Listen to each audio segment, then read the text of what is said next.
and Writers of Washington and its monthly author showcase. I am your host, Peter Stockwell. And I am his partner in crime, Mark Miller. We have a bit of a different show today. Peter and I have been involved in this production for over 5 years now. So we thought it might be a good time to pause in this time of lockdowns and review what we've done with Claw and the BCAT studios these months and years and inform the community of upcoming events. During this broadcast, we would like to iterate with the BCAT audience our overall concept, our mission for the Kitsap literary artists and writers, and the fact that it will continue into the future. This endeavor involves all those people in the BCAT public access television audience. First, unfortunately, a little bit of a sad note, we have to pay homage to an author who passed away since our last recorded shows. Donna Lee Anderson passed on to the great writers and editors hereafter. Donna was a local book and bookends newspaper column author, as well as an editor. She interviewed me for my first published work, Free Range Protocol, in my science fiction series. And of course, Peter and I interviewed her at BCAT. Author and columnist Donna Lee Anderson is visiting with us this month at the Bremerton Kitsap Access Television Studios. Donna is a very experienced writer and has a weekly column in the Kitsap Weekly, published by Sound Publishing. He is also the author of 2 novels and a reference book for writers. Donna, welcome to Claw and the BCAT audience. Thank you. Now, Thank you for inviting me. if you could start out with and kind of tell us about how you started writing this local column about authors, because you kind of beat us, Claw, and BCAT. Sorry about that. I used to live in Hansville, and I wrote a column for the Hansville, it was in the Kingston Community Press, called Hansville Happenings. When I moved to Paulsbo, I told my editor that I was going to be moving, but I could still write that column, and he said, no, I've got something else in mind for you. Would you be interested? And that's how I got to be bookends columnist.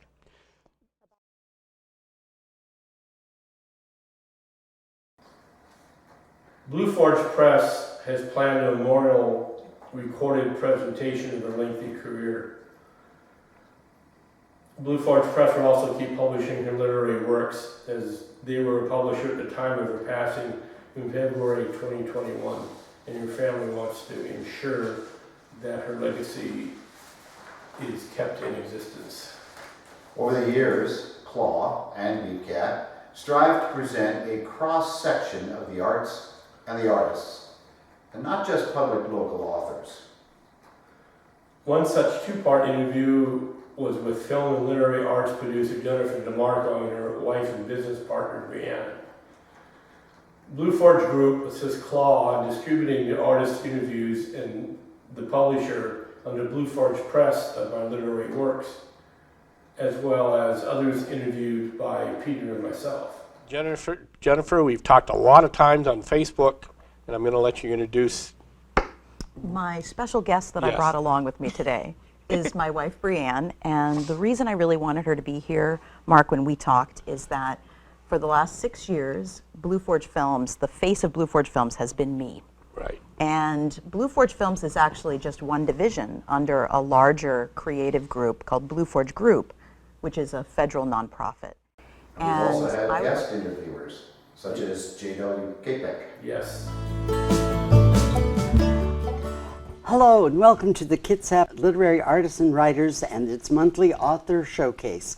I'm your host, J.W. Capek, and today we have the guest of editor Jennifer Hager, and she's meeting with us here at the BCAT studios in Bremerton. Jennifer.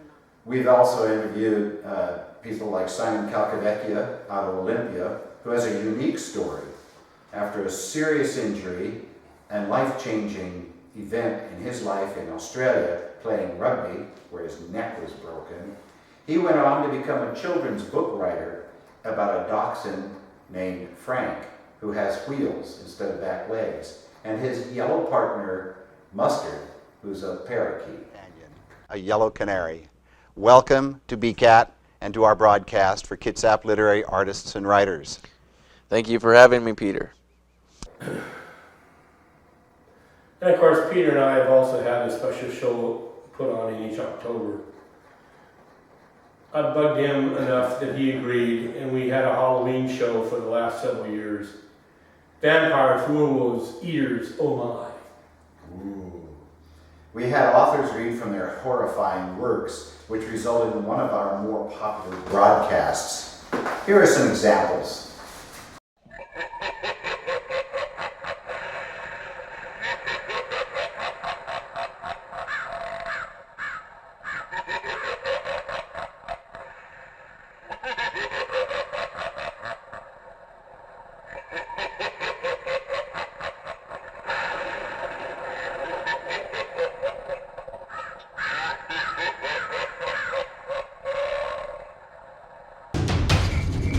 Hello, and welcome to the Kitsap Literary Artists and Writers' third Halloween show on the Bremerton Kitsap Access Television.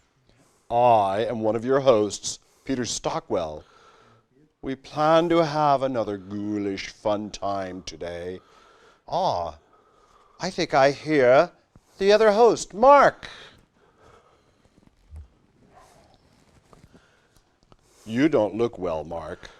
A bit green in the gills. I know, I went to see a specialist, have a splitting headache, pains in my neck, and this fell off. Well, that looks like... Not wishing to rest on our laurels, we plan on having the Halloween again. The Return of the Undead, or is it the Unread? Actually, it should be the Let's Read to the Undead. Or undead, unread, or Unread, undead. Undead. And now, on to past, new, and future business involving Claw and BCAT. Most recently, over the Labor Day weekend, Claw once again had a booth at the Blackberry Festival in Bremerton. This event followed a gathering of local authors who appeared at the Kitsap County Fair in August of 2021. Both events provide authors and artists a chance to present their creations to the general public. There will also be opportunities coming up at local bazaars and other places that are presenting for the season, the Christmas season. Thanks to Rebecca Bauer's efforts, Claw will have some tables at the Hollywood Bazaar and Crafts Fair at the Port Orchard Masonic Temple, 1025 Sydney Avenue. It will be an all-day affair on November 20th, 2021, from 9 a.m. through 4 p.m. Stop by and see some of your local artisans, sponsored by the Order of the Eastern Star. By this time also, there were several of us authors who went down and appeared at the Lakewood Film, Arts, and Books Festival. It was at McGavick Center at Clover Park Technical School. It was pretty well attended by book authors and some fantastic artwork and movies, including one that was the concept film for Ian's Realm by D.L. Gardner. That was shown as well. The Greater Gig Harbor Literary Society has also helped sponsor authors and artists presenting their wares at Barbecue to You restaurant on Point Fosdick Drive Northwest in Gig Harbor. The restaurant management has allowed a book nook where local authors and artists can display their creations and have lively discussions with the local customers. Despite the lockdowns, many of us have created new works of art and written additional books. My latest edition, which came out a year ago in May, is The Mistress.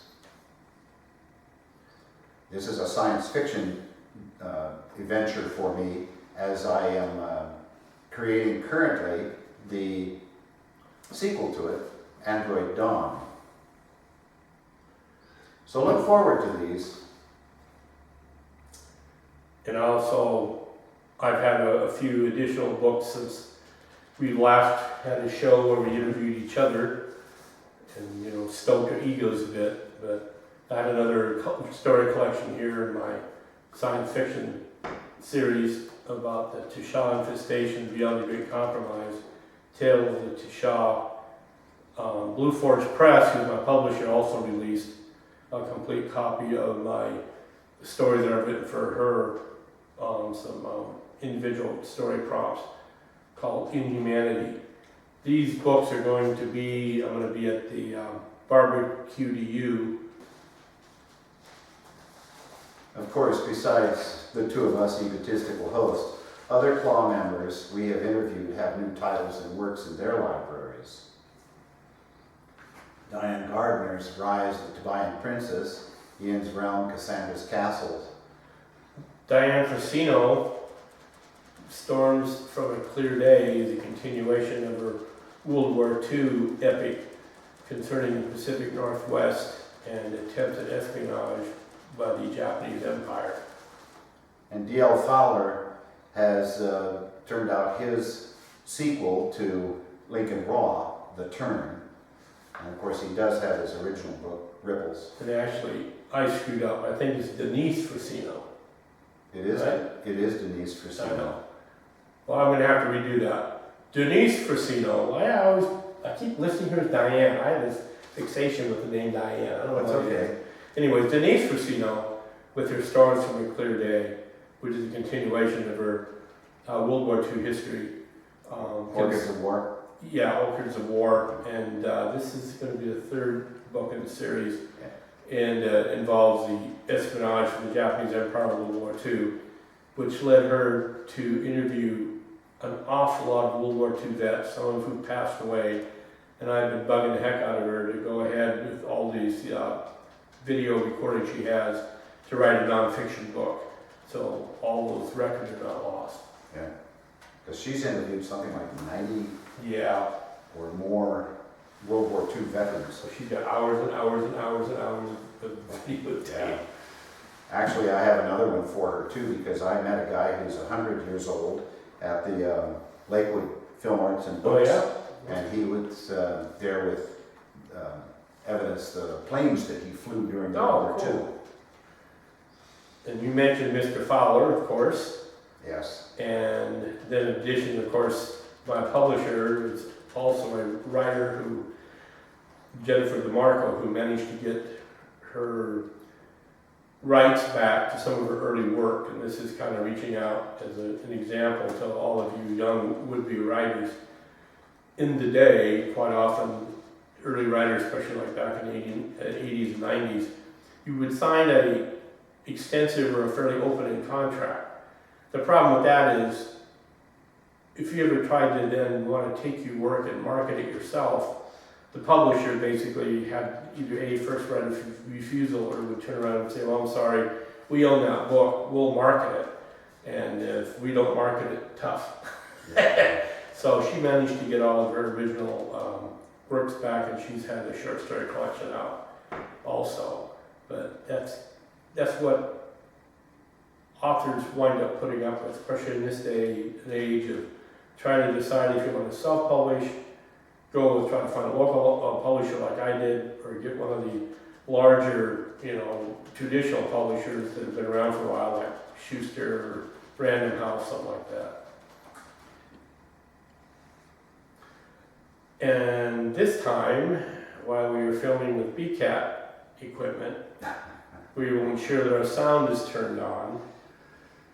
And actually, the equipment we're using is not only BCAT, but Mark and I are recording this on our phones and transferring it to the computers so that I can then edit everything in. Phones today really do put out pretty good product. These endeavors could not be completed, of course, without the excellent support of BCAT Studios staff and management. And so we have these people. Yeah. And you're going to list the names when you do the I editing. will show the pictures and list the names. Claw is working on additional events to showcase artistic talent in Kitsap County and the surrounding areas. For that is what Claw does. We exist to help all writers and artists communicating with the public. Of course, without the excellent help of the BCAP Studios, our efforts would be more limited. John Roush, the manager, is in the process of hiring some new additional help as some of his staff have moved on to other jobs. We at Claude, we have this mission statement to help authors and artists become known to the public and expose their artistic endeavors.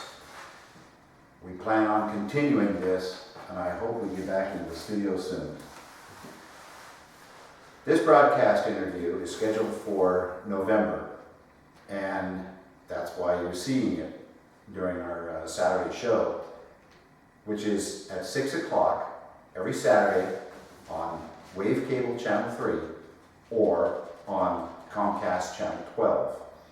Do keep in touch with our Facebook pages for updates on other Kitsap author events that we're doing, and even on who we may be interviewing in the future.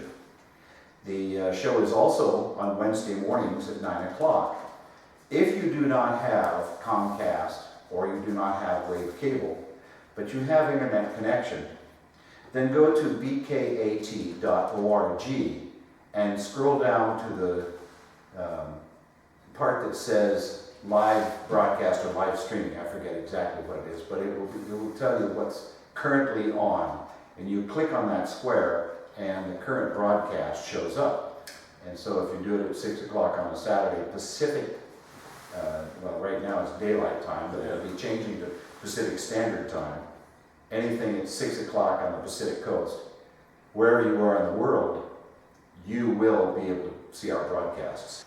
We do have a meeting twice a month, the first and third Wednesdays of every month, around 7 p.m. at the Sparrows Pizza on Kitsap Way in Bremerton, Washington. Anybody interested in any type of the arts, anybody interested in trying to publish their works, anybody interested in just basic writing and talking to other authors about our experiences, and also painters and filmmakers and you name it, stop on by. It's free. We're kind of a loose organization. We don't have any dues or anything like that. We just try to help each other as best we can and tell everybody about our adventures in whatever art form we're doing so that they don't make the same mistakes that we did.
hope that everyone has a pleasant day, a productive and fascinating year that will improve when 2022 shows up.